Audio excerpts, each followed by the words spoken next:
All right, so today we are on day 67 of the 365-day Bible plan, and we're going to be continuing on in Numbers, Isaiah, Luke, and Psalms. So let's get into it. Number 16, Korah, Dathan, and Abiram. Korah, son of Izhar, the son of Kohath, the son of Levi, and certain Reubenites. Dathan and Abiram, sons of Eliab, and On, son of Peleth, became insolent and rose up against Moses. With them were 250 Israelite men, well-known community leaders who had been appointed members of the council. They came as a group to oppose Moses and Aaron and said to them, "You have gone too far. The whole community is holy, every one of them, and the Lord is with them. Why then do you set yourselves above the Lord's assembly?" When Moses heard this, he fell face down. Then he said to Korah and all his followers, "In the morning the Lord will show who belongs to whom and who is holy, and he will have that person come near him. The man he chooses he will cause to come near him. You, Korah, and all your followers are to do this. Take censers, and tomorrow put burning coals and incense in them before the Lord. The man the Lord chooses will be the one who is holy. You Levites have gone too far." Moses also said to Korah, "Now listen, you Levites, isn't it enough for you that the God of Israel has separated you from the rest of the Israelite community and brought you near himself to do the work at the Lord's tabernacle and to stand before the community and minister to them? He has brought you and all your fellow Levites near himself, but now you are trying to get the priesthood too. It is against the Lord that you and all your followers have banded together. Who is Aaron that you should grumble against him?" Then Moses summoned Dathan and Abiram, the sons of Eliab, but they said, "We will not come. We will not come. Isn't it enough that you have brought us up out of a land flowing with milk and honey to kill us in the wilderness, and now you also want to lord it over us? Moreover, you haven't brought us into a land flowing with milk and honey, or given us an inheritance of fields and vineyards. Do you want to treat these men like slaves? No, we will not come." Then Moses became very angry and said to the Lord, "Do not accept their offering. I have not taken so much as a donkey from them, nor have I wronged any of them." Moses said to Korah, "You and all your followers are to appear before the Lord tomorrow. You and they and Aaron, each man is to take a censer and put incense in it, 250 censers in all, and present it before the Lord. You and Aaron are to present your censers also." So each of them took his censer and put burning coals and incense in it, and stood with Moses and Aaron at the entrance to the tent of meeting. When Korah had gathered all his followers in opposition to them at the entrance to the tent of meeting, the glory of the Lord appeared to the entire assembly. The Lord said to Moses and Aaron, "Separate yourselves from this assembly, so I can put an end to them at once." But Moses and Aaron fell face down and cried out, "O God, the God who gives breath to all living things, will you be angry with the entire assembly when only one man sins?" Then the Lord said to Moses, "Say to the assembly, move away from the tents of Korah, Dathan, and Abiram." Moses got up and went to Dathan and Abiram, and the elders of Israel followed him. He warned the assembly, "Move back from the tents of these wicked men. Do not touch anything belonging to them, or you will be swept away because of all their sins." So they moved away from the tents of Korah, Dathan, and Abiram. Dathan and Abiram had come out and were standing with their wives, children, and little ones at the entrances to their tents. Then Moses said, "This is how you will know that the Lord has sent me to do all these things, and that it was not my idea. If these men die a natural death and suffer the fate of all mankind, then the Lord has not sent me. But if the Lord brings about something totally new, and the earth opens its mouth and swallows them with everything that belongs to them, and they go down alive into the realm of the dead, then you will know that these men have treated the Lord with contempt." As soon as he finished saying all this, the ground under them split apart, and the earth opened its mouth and swallowed them and their households and all those associated with Korah, together with their possessions. They went down alive into the realm of the dead with everything they owned. The earth closed over them, and they perished and were gone from the community. At their cries, all the Israelites around them fled, shouting, "The earth is going to swallow us too!" And fire came out from the Lord and consumed the 250 men who were offering the incense. Then the Lord said to Moses, "Tell Eleazar, son of Aaron the priest, to remove the censers from the charred remains and scatter the coals some distance away. For the censers are holy, the censers of the men who sinned at the cost of their lives. Hammer the censers into sheets to overlay the altar, for they were presented before the Lord and have become holy. Let them be assigned to the Israelites." So Eleazar the priest collected the bronze censers brought by those who had been burned to death, and he had them hammered out to overlay the altar, as the Lord directed him through Moses. This was to remind the Israelites that no one except a descendant of Aaron should come to burn incense before the Lord, or he would become like Korah and his followers. The next day, the whole Israelite community grumbled against Moses and Aaron. "You have killed the Lord's people," they said. But when the assembly gathered in opposition to Moses and Aaron and turned toward the tent of meeting, suddenly the cloud covered it, and the glory of the Lord appeared. Then Moses and Aaron went to the front of the tent of meeting, and the Lord said to Moses, "Get away from this assembly, so I can put an end to them at once." And they fell face down. Then Moses said to Aaron, "Take your censer and put incense in it, along with burning coals from the altar, and hurry to the assembly to make atonement for them. Wrath has come out from the Lord. The plague has started." So Aaron did as Moses said and ran into the midst of the assembly. The plague had already started among the people, but Aaron offered the incense and made atonement for them. He stood between the living and the dead, and the plague stopped. But 14,700 people died from the plague, in addition to those who had died because of Korah. Then Aaron returned to Moses at the entrance to the tent of meeting, for the plague had stopped. Number 17, the budding of Aaron's staff. The Lord said to Moses, "Speak to the Israelites and get 12 staffs from them. one from the leader of each of their ancestral tribes. Write the name of each man on his staff. On the staff of Levi, write Aaron's name, for there must be one staff for the head of each ancestral tribe. Place them in the tent of meeting in front of the ark of the covenant law, where I meet with you. The staff belonging to the man I choose will sprout, and I will rid myself of this constant grumbling against you by the Israelites. So Moses spoke to the Israelites, and their leaders gave him 12 staffs, one for the leader of each of their ancestral tribes, and Aaron's staff was among them. Moses placed the staffs before the Lord in the tent of the covenant law. The next day, Moses entered the tent and saw that Aaron's staff, which represented the tribe of Levi, had not only sprouted, but budded, blossomed, and produced almonds. Then Moses brought out all the staffs from the Lord's presence to the Israelites. They looked at them, and each of the leaders took his own staff. The Lord said to Moses, "Put back Aaron's staff in front of the ark of the covenant law, to be kept as a sign to the rebellious that will put an end to their grumbling against me, so that they will not die." Moses did just as the Lord commanded him. The Israelites said to Moses, "We will die. We are lost. We are all lost. Anyone who even comes near the tabernacle of the Lord will die. Are we all going to die?"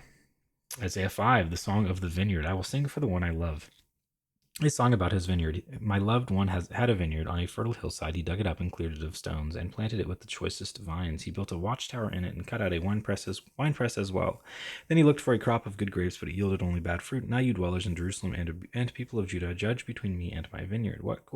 What more could have been done for my vineyard than I have done for it? When I looked for good grapes, why did it yield only bad? Now I will tell you what I am going to do to my vineyard. I will take away its hedge, and it will be destroyed. I will break down its wall, and it will be trampled. I will make it a waste land, neither pruned nor cultivated, and briars and thorns will grow there. I will command the clouds not to rain on it. The vineyard of the Lord Almighty is the nation of Israel, and the people of Judah are the vines he delighted in. And he looked for justice, but saw bloodshed, for righteousness, but he heard cries of distress, woes and judgments. Woe to you, who add house to house, and join field to field till no space is left, and you live alone in the land. The Lord Almighty has declared in my hearing, surely the great houses will become desolate, the fine mansions left without occupants. A 10-acre vineyard will produce only a bath of wine. A bath of wine is about 6 gallons of wine. A homer, which is about 360 pounds of seed, will yield only an ephah, which is about 36 pounds of grain. Woe to those who rise early in the morning to run after their drinks, who stay up late at night till they are inflamed with wine.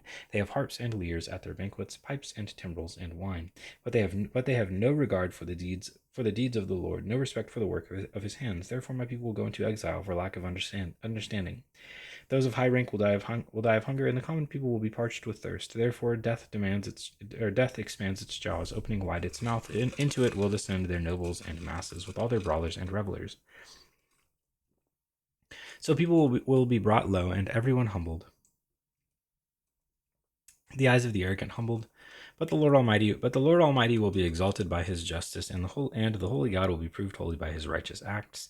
Then sheep will graze as in their own pasture, lambs will feed among the ruins of the rich. Woe to those who draw sin along with the cords of deceit, and wickedness as with cart ropes. To those who say, "Let God hurry, let him hasten his work, so we may see it, the plan of the Holy One of Israel. Let it approach, let it come into view, so we may know it." Woe to those who call evil good and good evil, who put darkness for light and light for darkness, who put bitter for sweet and sweet for bitter. Woe to those who are wise in their own eyes and clever in their own sight. Woe to those who are heroes at drinking wine and champions at mixing drinks, who acquit the guilty for a bribe, but deny justice to the innocent. Therefore, as tongues of fire lick up straw, and as dry grass sinks down in the flames, so their roots will decay, and their flowers blow away like dust. For they have rejected the law of the Lord Almighty, and spurned the word of the Holy One of Israel. Therefore the Lord's anger burns against his people, his hand is raised, and he strikes them down. The mountains shake, and the dead bodies are like refuse in the streets. Yet for all this his anger is not turned away, his hand is still upraised. He lifts up a banner for the distant nations, he whistles for those at the ends of the earth. Here they come, swiftly and speedily. Not one of them grows tired or stumbles, not one slumbers or sleeps. Not a belt is loosened at the waist, not a sandal strap is broken. Their arrows are sharp, and all their bows are strong. Their horses' hooves seem like flint, their chariot wheels like a whirlwind. Their roar is like that of a lion. They roar like young lions. They growl as they seize their prey and carry it off with no one to rescue. And in that day they will roar over it like the roaring of the sea. And if anyone looks at the land, there is only darkness and distress. Even the sun will be darkened by the clouds.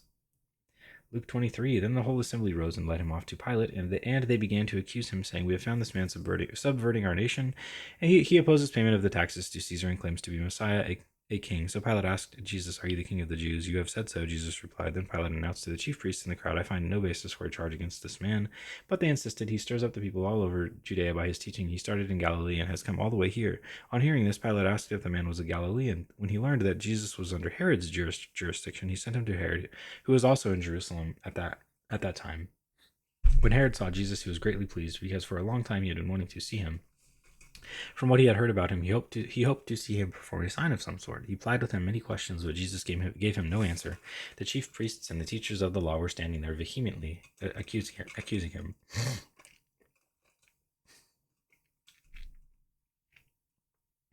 Then Herod and his soldiers ridiculed and mocked him, dressing him in an elegant robe, then sent him back to Pilate. That day Herod and Pilate became friends. Before this they had been enemies.